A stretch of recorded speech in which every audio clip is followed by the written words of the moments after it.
Good morning! So ngayon, ituturo ko sa inyo kung paano gumawa ng My Incha site.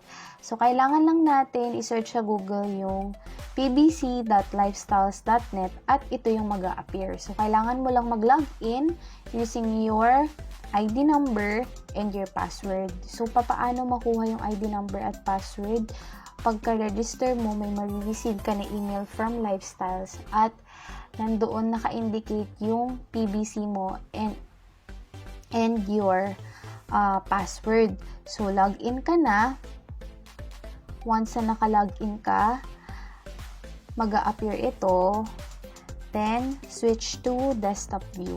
So, dun sa left side ng screen, makikita natin dito yung My Incha site. Just click My Incha site.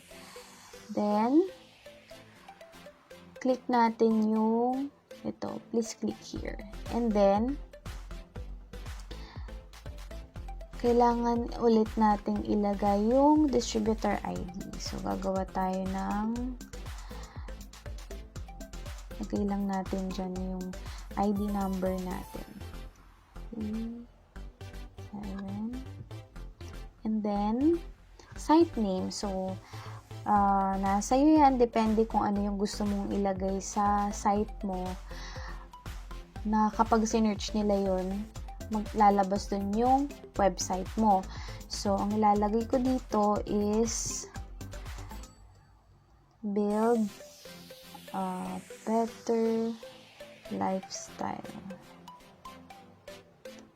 So, I accept and verification code natin 3 M and G and small letter G. Sign up.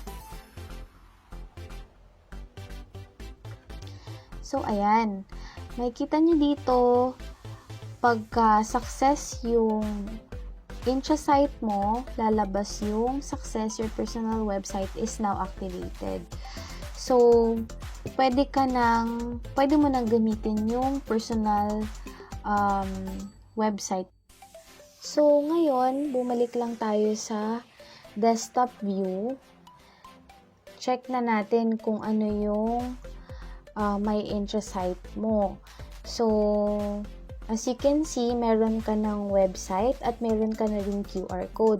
Ano ba ang purpose ng mga yan? Pag clinic or in-scan nila yan, direct sila kaagad sa personal website mo and they can purchase or they can register express, instant, or cumulative package directly sa account mo.